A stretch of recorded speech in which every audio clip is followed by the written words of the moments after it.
Dear teachers, welcome to JS in English Learning. We are with Unit 9 of the revised PGTRB syllabus and we are discussing second language acquisition.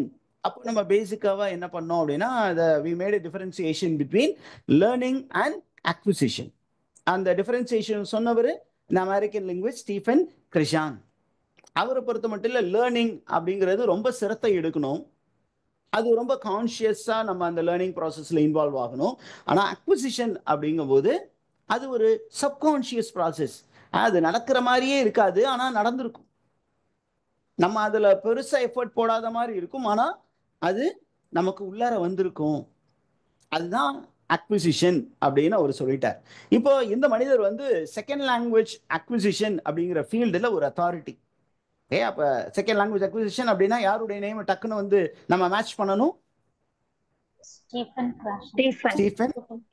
Stephen கிரஷான் அப்படிங்கிறவரை நம்ம இது பண்ணணும். இவர் வந்து பார்த்தீங்கன்னா he was particularly very popular for his monitor model and the 5 core hypotheses. அவர் ஒரு models கொடுத்தாரு நமக்கு second language அக்விசிஷனுக்கு. அது இல்லாமல் ஒரு 5 core hypotheses. What do you mean by hypotheses, teachers? நான் ஏற்கனவே சொல்லியிருக்கிறேன். ஹைபோதீசிஸ்னா நம்ம ஒரு விஷயத்தை ப்ரூவ் பண்ண போகிறோம் இல்லையா, இதுதான் நான் ப்ரூவ் பண்ண போகிறேன் அப்படின்னு நம்ம கையில் எடுத்துக்கோம் இல்லையா ஒரு கருத்தியல். அந்த ஒரு மாதிரி ஒரு 5 கோர் ஹைபோதீசிஸ் கொடுத்துருந்தாரு. இது எதுக்கு கொடுத்துருந்தாரு அப்படின்னா தீஸ் மாடல், அதாவது மானிட்டர் மாடல் அந்த 5 core hypothesis influence how language learning is understood and approached in classroom today. சரி, இவர் எங்க சார் இருக்காரு அப்படின்னா is emeritus professor of education at university of southern California.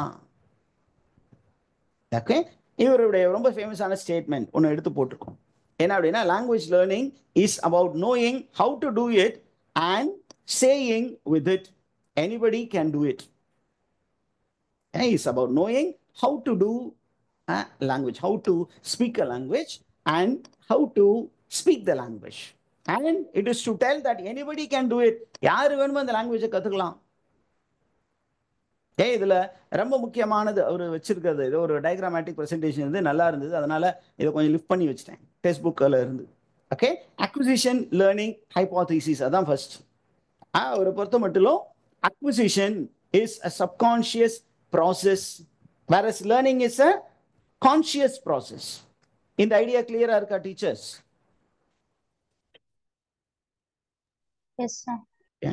இதுதான் அந்த 5ல் 1 அக்விசிஷனுக்கு லேர்னிங்க்கும் அவர் வச்சிருந்த டெஃபினிஷன்.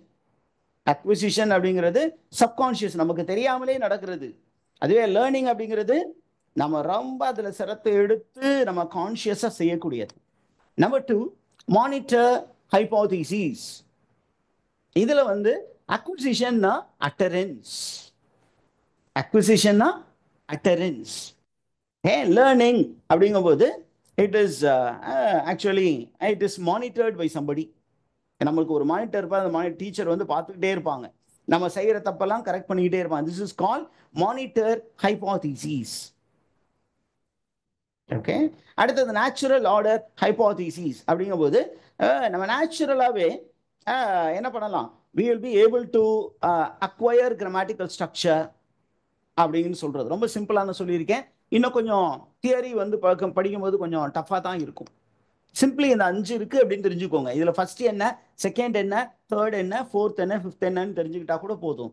ஏன் அப்படின்னா அது குரோனாலஜிக்கல் ஆர்டர் கேட்டாங்கன்னா இந்த 5மே ஸ்டீஃபன் கிரஷானோடதுன்னு உங்களுக்கு தெரியணும். Natural order hypothesis, input hypothesis. இதில் பார்த்தீங்கன்னா அக்விசிஷன் மட்டும்தான். அதில் காம்ப்ரிஹென்சிவ் இன்புட்னு ஒன்று இருக்குது, ஒரு கான்செப்ட் கொடுத்துருக்காரு. அது படித்து புரிஞ்சுக்க ரொம்ப கஷ்டம். என்ன அப்படின்னா I+1 அப்படின்னு. இந்த I+1 வந்து ரொம்ப அப்ட்ராக்டான கான்செப்ட் அப்படின்னு ஒரு பெரிய குற்றச்சாட்டா கிரிட்டிக்ஸ் வந்து இவர்கிட்ட வச்சாங்க. அடுத்தது affective filter, affective filter hypothesis. இதில் பார்த்தீங்கன்னா ஃபெசிலிட்டேட்டிவ் பட் நான் கேஷுவல் ரோல், அது motivation, self confidence and anxiety இருக்கு அப்படின்னு இருக்கு. இது என்ன அப்படின்னு ஒன்று ஒன்றா நம்ம பார்க்க போகிறோம். அரிதா டீச்சர்ஸ் பார்ப்போமா? த ஃபர்ஸ்ட் ஒன் என்னன்னு சொன்னாங்க, அக்விசிஷன் லேர்னிங் ஹைபோதீசிஸ். ஹைபோதீசிஸ்னா என்ன teachers? Any idea about hypothesis? ஏற்கனவே நான் சொல்லியிருக்கிறேன். கருதுகோள். என்ன டீச்சர்ஸ் என்னமோ கரெக்டா தமிழ்ல சொன்னீங்க? கருதுகோள் சார். கருதுகோள் அப்படின்னா an idea which is suggested as a possible thing, but அது உண்மையா பொய்யா அப்படின்னு நம்ம இன்னும் கண்டறியவில்லை. அந்த ரிசர்ச் எண்டில் தான் அதை கண்டுபிடிக்க முடியும். அந்த மாதிரி அதுதான் கருதுகோள். இது இப்படி இருக்கலாம் அப்படின்னு ஒரு அனுமானம் கூட சொல்லலாம். ஓகே, அப்ப இது இருக்கும்னு நம்பி நம்ம அப்படியே ப்ரொசீட் பண்றோம். அது ப்ரூவ் பண்ண முடிஞ்சா இது வேலிட் ஹைபோதீசிஸ், இல்லைன்னா நல் ஹைபோதீசிஸ் அப்படி கொண்டு போயிடுவாங்க. அப்ப அக்விசிஷன் லேர்னிங் ஹைபோதீசிஸ் அப்படிங்கிறது தான் first hypothesis, and all the 5 hypothesis are interconnected. What is this அப்படிங்கும்போது ஃபர்ஸ்ட் ஒன் இஸ், அவர் என்ன சொன்னார் அப்படின்னு கேட்டீங்கன்னா, சப்கான்ஷியஸ் லாங்குவேஜ் அக்விசிஷன். ஓகே, அப்படிங்கும்போது language acquisition is a subconscious process. Okay, என்ன சார் அப்படின்னு கேட்டீங்கன்னா, நம்ம ஃபர்ஸ்ட் லாங்குவேஜ் அப்படின்னு நம்ம இருக்கு, மதர் டங் இருக்கும்போது, அந்த மதர் டங் நம்ம என்ன பண்றோம், we don't put lot of effort, நேச்சுரலா அது நமக்கு வந்துருது. ஆனா அதுலயே ஃபர்ஸ்ட் லாங்குவேஜ்லயே நம்ம ரூல்ஸ் கத்துக்கணும் அப்படின்னா, கிராமர் கத்துக்கணும்னா என்ன பண்ணணும், கான்சியஸா உட்காந்து மனப்பாடம் பண்ணணும். ஒரு பார்ட் ஈஸியா அப்படியே நம்ம என்ன பண்றோம், அக்வயர் பண்ணிடுறோம். இன்னொன்னு கான்சியஸா நம்ம லேர்ன் பண்ணியே ஆகணும். எல்லாருக்குமே இது உண்டு. இது நான் மதர் டங்குக்கே இந்த பிரச்சனை அப்படின்னா, ஒரு ஃபாரின் டங்குனா அதுக்கு நம்ம இன்னும் எவ்வளவு மெனக்கிட வேண்டியது இருக்கு, அதை யோசிச்சு பார்த்துக்கணும் டீச்சர்ஸ்.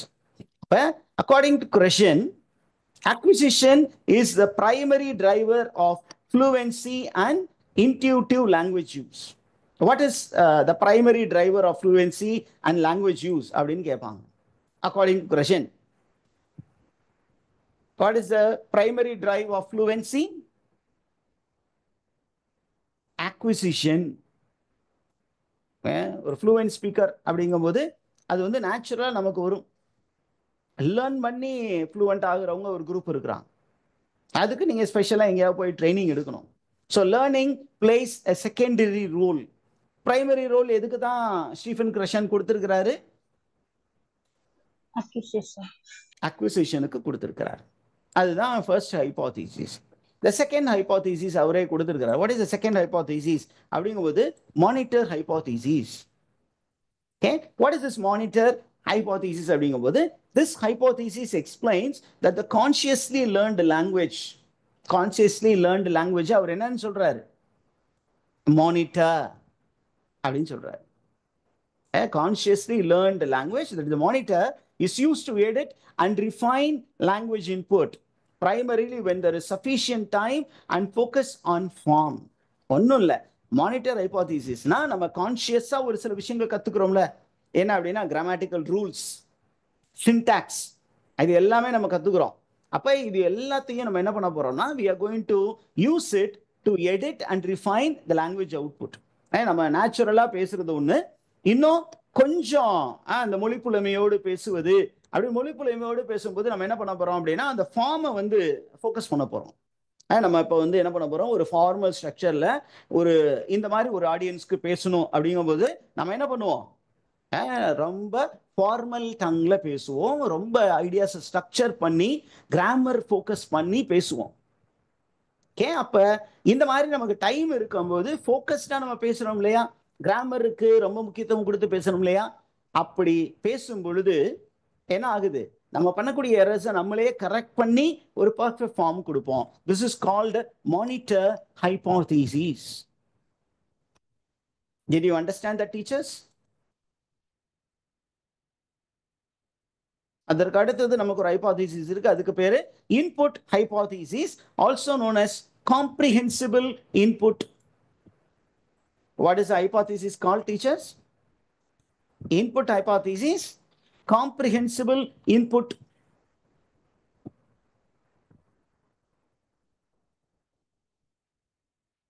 என்ன சார் காம்ப்ரிஹென்சிபிள் ஹைபோதீசிஸ் அப்படின்னு கேட்டீங்கன்னா, இப்போ language is understandable to a learner.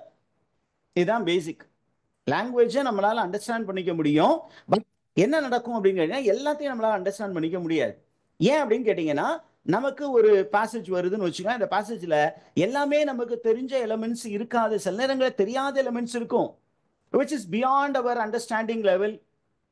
அப்படி இருக்கும்போது கூட என்ன நடக்கும், நம்ம கெஸ் பண்ண ஆரம்பிப்போம். Okay, we try to guess. Okay, we try to find the contextual meaning of the words. Okay, நம்ம ஏற்கனவே தெரிஞ்ச விஷயத்தை வச்சு தெரியாத ஒன்றை புரிஞ்சுக்க பார்ப்போம். ஃபார் எக்ஸாம்பிள், இப்போ ஒரு கிராமர் ஸ்ட்ரக்சர் உங்களுக்கு இருக்குன்னு வச்சுக்கோங்களேன். ஃபார் எக்ஸாம்பிள், அண்ட் அப்படிங்கிற ஒரு வேர்டு இருக்கு. அண்ட் அப்படிங்கிறது எந்த கிராமர் ஐட்டம்? கிராமர்ல என்ன டாபிக்ல வரும் அது? கன்ஜங்ஷன். இப்போ அந்த கன்ஜங்ஷன் வருதுன்னு வச்சுக்கோங்களேன், அதனுடைய நம்ம அந்த கன்ஜங்ஷனை நல்லா புரிஞ்சுக்கிட்டோம்னா அண்டுக்கு முன்னாடி வர்றதும் பின்னாடி வர்றதும் ஈக்குவல் வெயிட்டேஜில் இருக்கணும். அப்ப நமக்கு ரெண்டு வொக்காபுலரி இருக்கு, அதுல ஒரு வொக்காபுலரி நமக்கு தெரிஞ்ச வேர்டா இருந்தா கூட அடுத்தது இதுதான் மீனிங் அப்படின்னு கெஸ் பண்ணிக்கலாம். That is called input hypothesis. Okay, இந்த input hypothesisல தான் நமக்கு என்ன சொல்றோம், நம்மளுடைய புரிதலுக்கு மேலாக ஒரு ப்ரொஃபிஷியன்சி லெவல் இருக்கு இல்லையா, அந்த ப்ரொஃபிஷியன்சி லெவலை நம்ம ரீச் பண்ணணும் அப்படின்னு சொல்லும்போது அந்த ஹையர் ப்ரொஃபிஷியன்சி லெவலை தான் அவர் என்ன அப்படின்னு ஒரு டெர்மினாலஜி யூஸ் பண்ணாருன்னா I+1 அப்படிங்கிற டெர்மினாலஜியை யூஸ் பண்ணி நமக்கு எக்ஸ்பிளைன் பண்ண முயற்சி பண்ணார்.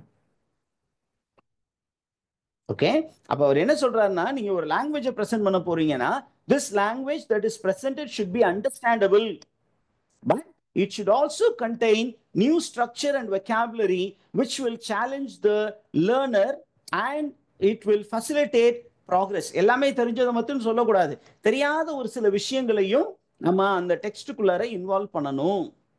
நமக்கு ஏற்கனவே சொல்லிக் கொடுத்த வொக்காபுலரியை வச்சே பாடம் நடத்தக்கூடாது, கொஞ்சம் புது வொக்காபுலரி ஆட் பண்ணணும். அப்ப அது என்ன, I+1 அப்படிங்கிற கொஞ்சம் ஆடிஷனையும் கொடுத்தீங்கன்னா அப்போ அந்த ஸ்டூடெண்ட் நம்மகிட்ட கொஸ்டின் கேட்பான், அது என்ன சார் அப்படின்னு கேட்கும்போது மீனிங் சொல்லலாம். அப்போ அதுவும் அவனுடைய அந்த லெக்சிக்கன் உள்ளர போகும், அவனுடைய டிக்ஷனரிக்குள்ளார போயிடும், மென்டல் டிக்ஷனரிக்குள்ளார போயிடும்.